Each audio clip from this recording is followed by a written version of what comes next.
Oh, hello. Hi, Libra.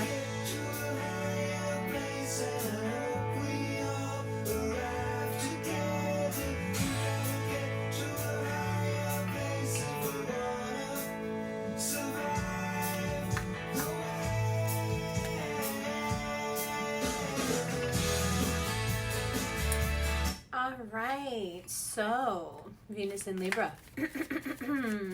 Welcome to September 2024. I have 5 pages of notes. I don't know why I have 5 pages of notes. Your astrology is just a lot. Okay, so we're getting right into it. First up, we have Venus in your sign until the 22nd. On September 22nd, Venus will move into Scorpio as the sun enters your sign. Okay, so Venus and the sun are going to swap out. Here we go. We have the nice Knight of Pentacles and we have the Ace of Wands. Now those first 2 weeks, we're in them now, happy September, that Venus is in your sign, first 2 weeks of September, it's dancing with Jupiter. That's in Gemini. It's air sign dance. Okay, you know what that means for you? That means that you can wrangle pretty much anyone you want. You can get it done. This person is just a sitting duck for you, whoever this is. You could get it done. You have a lot of panache, a lot of flair. So on the 22nd, as Venus is leaving, the sun is coming home to you. And the sun comes home to you after 2 weeks of this great luck where you can pull people to you. You can have pretty much who you want, but you have someone specific who's just being a bit slow that you really want to pull towards you. Could be a money opportunity. It's not as big of a money opportunity as you think. And if it's a person, they're not nearly of your caliber, but you know that. That's okay. On the 26th, Mercury will enter Libra, and you begin to weigh your options in a completely different way. You're weighing your options from a place of total awareness of self. You're the shit. Make your decisions accordingly. And it goes very well for you. I have to say, high self-esteem suits Libras so well. When you're trying to give people what you want, you may be the most appealing to them, to their ego, to their transactional nature. But what you're really after, which I know you're really after, is for people to sort of be in awe of your beauty. I think perhaps this is the way to get you there. I think that when you guys exhibit very strong boundaries and very high self-esteem, your beauty kicks up like 10 notches. You're already the most beautiful in the zodiac, but it just adds this level of fear, you know, that is so dope.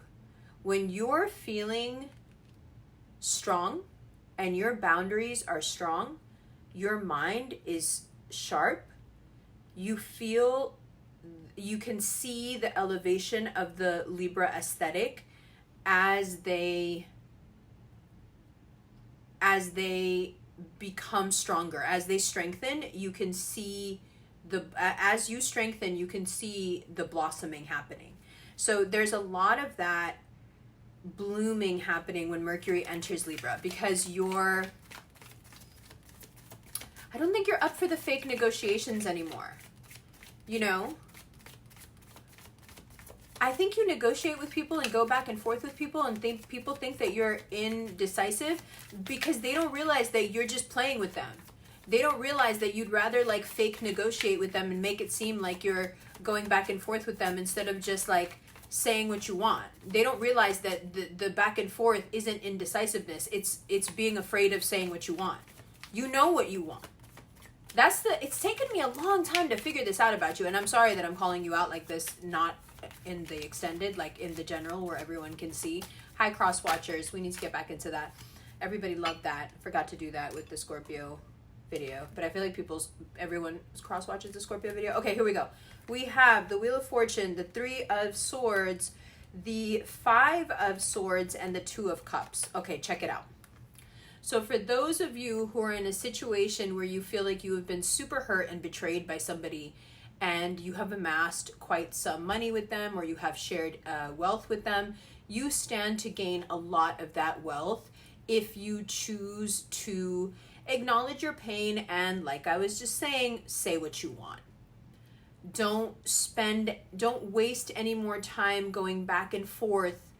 Just say exactly what you think you deserve, what you want, however this pans out for you, whatever that means for you, especially in terms of finances. It does not help you to try to give other people what they want, especially if they're at odds with you.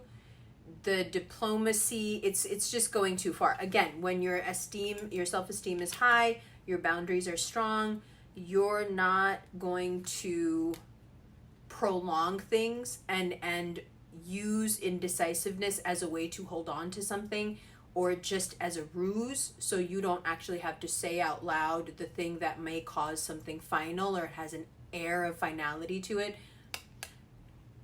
Don't do that. It's a way of clinging to the thing, and it's usually something you don't even want, but you're afraid to either live without, or you're afraid to define yourself outside of the parameters of that thing.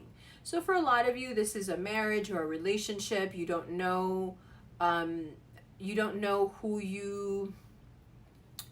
where the edges of you are outside of that dynamic, and that's okay. But I think when something like that is dissolving and you're being asked to build your own boundaries and create your own edges there, you can either react with anxiety and go into like hyper people pleasing mode, or you can take a step back and be a bit more honest with yourself and everyone else, and more forthcoming, and say what it is that you would like out of the situation, what you want, how you want it to pan out, however this applies to you. Express yourself is what I mean. Okay, now Jupiter is going to square Saturn. Jupiter in Gemini is going to square Saturn in Pisces. What this means for you is you're figuring out, in the context of your addictions, codependencies, crutches, if what you are planning for yourself, or what your dreams and goals are for yourself, if they're achievable, if they're feasible. Jupiter squares Saturn, and you realize, you see yourself so clearly that it can hurt, and you see all the things in yourself that are holding you back. It's your own habit. No one is doing this to you. There's no embarrassment to this. There's no public call out. This is just you with you having a moment of clarity that is painful, because a lot of being a Libra and being able to be as beautiful as you are has to do with compartmentalizing and really checking out of a lot of stuff. So when you're able to such an extreme extent compartmentalize, then it's easy to have all sorts of addictions, codependencies, crutches, because you're not that person with that morality when you're over here doing this thing, and then you're not that person who did that thing when you're over here. It's an air sign thing. It's not just Libras. So when Jupiter squares Saturn, it's your biggest dreams and goals for yourself, and Saturn coming in and boxing you in and saying, okay, but you're only really going to be able to achieve this much of that because of X, Y, and Z. And those X, Y, and Z realizations are painful. They may make you want to do things to excess, especially the things that are being brought up. Somehow when someone tells us we have a problem with something, it makes us want to go do that thing even more. So you may find yourself wanting to overindulge, especially in the time around your birthday. Happy birthday to the early Libras. So be careful, because there is a lot that you can actually learn from this square, because you could take this the other way. You could actually be thinking, okay, so what are the practicalities now of how to achieve this dream, aside from me being honest with myself about the things that I need to stop doing? What are the practical steps that I can take to create a very stable financial future for myself? You can also view the information that you're getting during this square from that perspective, but that requires you not thinking through your ego. Saturn is really good at just kicking your ego aside and really not giving a fuck what you think or how you feel about it. But when you have the ability to see this clearly into the future and see yourself in very abundant situations, and you have the keen insight and that kind of contouring that Saturn provides to your dreams, you can achieve something like doable. You can actually, this is achievable then. You can get stuck in the insult of having your aspirations put up against your vices. You can get stuck there and be upset and be depressed. That's okay. But you can also take it as a time where you can learn exactly the steps you need to take outside of neutralizing this stuff, exactly the steps you need to take to make that dream a feasible reality that's very profitable. Okay, so you can use this square in a very beneficial way. So now the larger philosophical question that I have written here that this square brings up for you is, how do we owe our dreams anything? How much right do our dreams have over our lives, over us? Do we owe them anything? Do we look into the world and for those of you who are dealing with a Capricorn, yes, they're still doing this. Do we owe our ambitions, our aspirations, our dreams something? Do we owe our vision of where we're supposed to be time? Is it something that can remain a dream so we can hold on to our codependencies? Or is this something that we must be loyal to? Does it have any rights over us? Do our ambitions and our dreams have any obligations? Do we have any obligations to those dreams at all?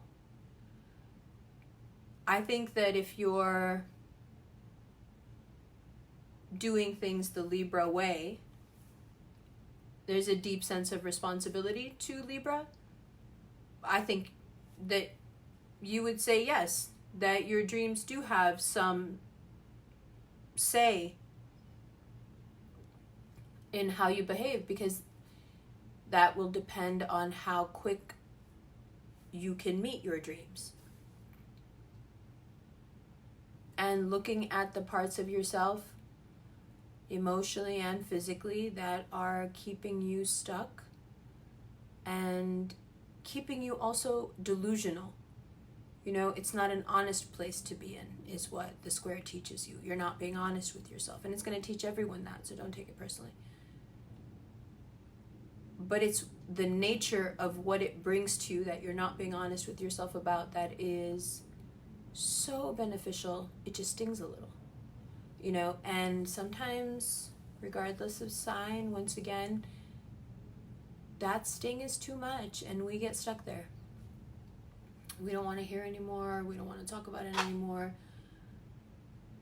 But beyond that, that poison becomes medicinal. And it's only your ego that sort of shrivels up and dies in moments like that. And that poison really doesn't affect you at all. It's only it's only harmful to the parts of you that don't want to grow. You know, so when you're confronted with those realities of your habits, your emotions, your, you know, thought patterns, your toxicity, don't fight it. No need,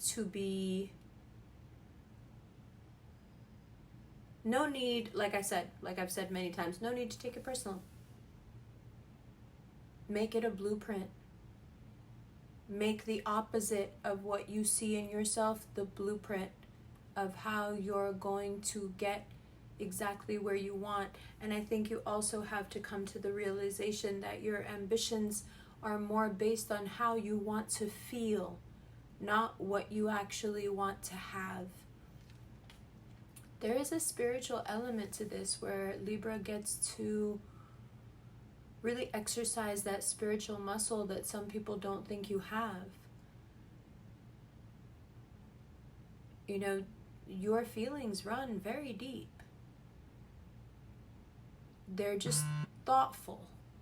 So it's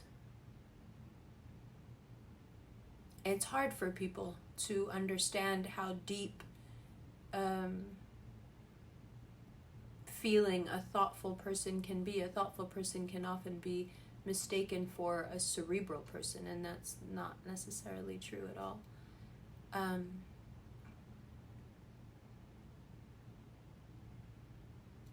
Somewhere in there during that square, and after Venus leaves your sign and moves into Libra rising, your second house, you're going to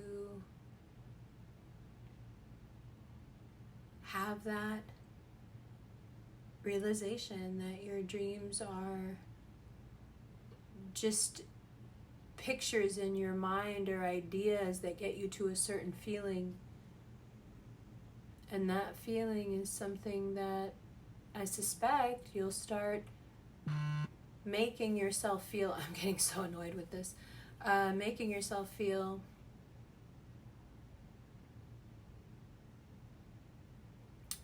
just independently of the things happening. I think September opens your eyes to having those feelings and being able to recreate them and understand that where you're going to go as you follow these passions, you have that feeling now. So, okay, now the cross watchers. And if it buzzes through the cross watching part, then yeah. By the way, we have a lot more to cover, but I think you should look at the cards.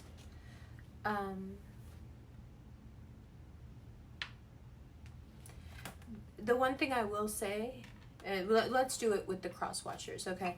So there is a deep sense of imbalance that has been growing within Libras. So if you're interested in a Libra, in love with a Libra, in a situationship, or you want to get their attention and you can't seem to really figure out what's going on with them, they have some deep imbalances going on that they really want to rectify in September. And sometimes they're going to do that by being overly attentive. Sometimes they're going to do that by pulling back completely. It's not that they don't know what they want. It's that they're grasping at something. They want something that's totally out of balance to be balanced, and it's not. And as soon as they can't lie to themselves anymore, they're going to kind of slide to the center of the scale and they'll balance out again. But that slide to the center of the scale is somewhere where you come in as a cross watcher, because that's going to tell you how close they are to you or how far they are from you. Because a healthy Libra, no matter how close they are to you romantically or otherwise, they're always in the center of that scale, so always appearing a bit distant, a bit cold. But it's only because that's what it requires for them to keep their balance. It doesn't mean that they're not connected to you. It doesn't mean that they don't love you. It doesn't mean that they don't have feelings for you. But maintaining that homeostasis is much more important for the entirety of their life, and that is just a higher priority, because you have to understand that a Libra is not just a Libra is the entire community that comes with them. Many Libras, if not most, are connected. You know, they have tentacles connected. People have connected tentacles to them, is more accurate, all around them. And people count on them, feed off of them, bounce ideas off of them, lean on them, cling to them. So if they, you know, have a need to pull away from you and to keep their balance, it's because that balance is not just their own, it's the balance of an entire community or family or a friend group around them, or, you know, an office or a classroom, whatever it is. So one, don't take it personally, but also if you cannot provide a sense of balance, if you yourself are going to be inconsistent, if you cannot provide, for example, Mars is in Cancer as of the 4th, if you cannot provide a sense of emotional safety, then you need to just scram, you know, because I think a lot of people would like, they like the idea of a Libra more than they like having to actually be that present and connect and be that intelligent and be that savvy. It's more they like the look of a Libra, but they don't realize that Libras are all about maintenance. And so you have to excuse me, also become a person who's constantly in the work of their spiritual maintenance, physical maintenance, what have you. But that's not really what you're seeing when you're seeing the finished product, the packaged good. You're just like, oh, I want that. But as soon as you attach yourself to it, you're going to start to get pulled into a world where you learn exactly how that packaged good is created, and you're going to have to get on that treadmill as well. And you may not want to, you know. So right now you're seeing something, and you really like the shininess of it and the prettiness of it and the that trophy quality to it, where everyone is going to be like, oh my God, good job with that one. But are you ready for the race that Libras run all their lives? Because if you're not ready for it, whether they love you or not, whether they're indecisive or not, whether you hurt them or not, sooner or later they're going to leave you behind, because they can't stop moving. They're air. They have to do what cardinal air does, which is move, right? So if you are ready to do the work, if you are ready to evolve, if you are ready to be an emotional support system, if you are ready to not tip their scales with your own ego, then by all means, you know, try to step in and also provide a sense of balance where they may be, you know, missing a few of those balls that they're juggling. But other than that, if you're not going to do that, don't waste their time. Because the truth is, then they're just too good for you. And that's okay. Libras are too good for a lot of people. That's okay. Right? How'd I do? Right? Right? I love you. Let's look at these cards. Okay, below are links for the extended. It's probably going to be about half an hour. I can tell already from all the notes. So that's just looking at the cards. It's a half an hour of us talking about transits and shuffling through more a look at late September, when all the planets are moving again. Well, some are moving again, and then into October. Yes. And you, for your Halloween character, before I go, your Halloween character is the genie from I Dream of Jeannie. Okay, I love you. Hi Libra, welcome to your extended. This is your preview. And let's stay with love in the preview, and then we'll move on to career, money, mental, physical health, and some general advice. All right. So with Venus in Libra until the 22nd, you are overly attentive to your loved ones, to your crush, to whomever you have your eye on. And I think the reason that you're choosing to focus there makes sense. Venus is in your sign. Venus is home. But the focus, I don't think, has as much to do with the fact that you're preoccupied with love. I think it's more that there's another aspect of your life that you would like to ignore. It feels like love, this Venusian trip around, is about deflection. So it can get a little too heavy for anybody that's involved with you, because you're trying to use them as a way to ignore some much more pressing aspect of your life that needs your attention and needs that balance brought to it, that you are desperately seeking to impose on your love life. So the dirty secret of Libra relationships is that you can't create that balance on your own. That is a balance that you can only create with another person, right? But when you take it upon yourself to create the balance in a relationship, instead of you both now standing in the middle of that scale and having somebody stand equal to you, next to you, however you want to see it, instead they just end up being on one of the scales. They end up being something that you have to manage. And like most instances where the stress is put upon you, you do go into managerial mode. And for the most part, we love this about you. But I think your partners would tell a different story, especially when that effort, it's being directed at you because it's so obviously in avoidance of something very pressing. So what's that pressing thing, right? Because you could easily say, no, I just want to evolve my love relationships. That's it. I want to use this time, like you said, of evolution and getting to a higher place. I want to use this on my love life. There's nothing wrong with that. Nope, not at all. However, this is a time where if you get very, very involved, deeply involved in what's right in front of you, money-wise, career-wise, because of the Jupiterian Venusian trines that are happening right now, or will happen before Venus moves into Scorpio, this pressing energy that you really want to push onto something, if you just placed it in another aspect of your life, it wouldn't cause anybody stress. It wouldn't make you feel like a tyrant.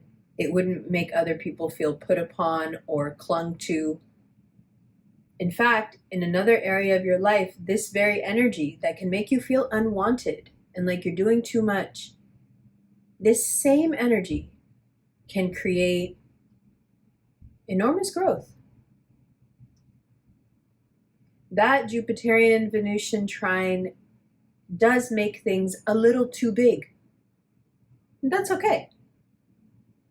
You have a flair for the dramatic as it is, and that's wonderful.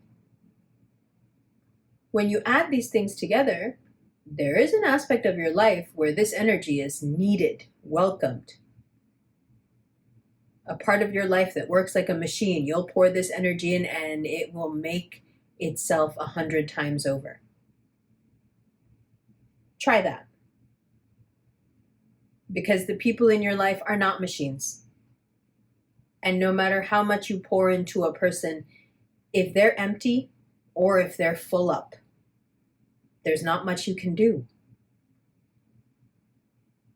Oftentimes, when we tell ourselves that we will heal once we're in the relationship, we'll heal through the relationship, what we do is we end up deeply wounding other people. We use them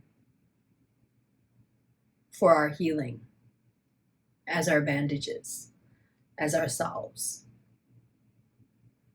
And if you push hard enough with this energy, you can probably get into a situation that makes you feel great for a while, and drains the other person completely. Or you can let everyone in the world fall at your feet and let them be attracted to you and, stick to your beauty and self-care and everything else routines and feel amazing and take this energy bubbling up inside you that you feel like you can't contain and pour it into something that you really want to see grow and flourish. Something of your own. Something that just makes you feel good about you.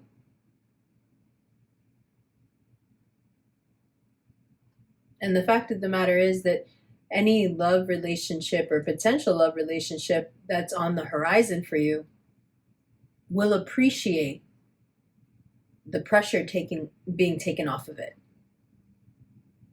Once the people around you are allowed to relax even a little bit, they understand right away how bad they're going to fuck up if they let you slip through their fingers. But you have to let them relax so they can actually get there and understand that and feel that. You can't make them feel that, but you can facilitate the feeling by backing up a little. And if you want to facilitate the feeling even further, turn around and walk towards yourself. Then you'll see them run. Every time. Every time you turn and walk toward yourself, people will run after you. And if that makes you feel good, there's nothing wrong with that. Everyone wants to be sought after. Everyone wants to feel wanted.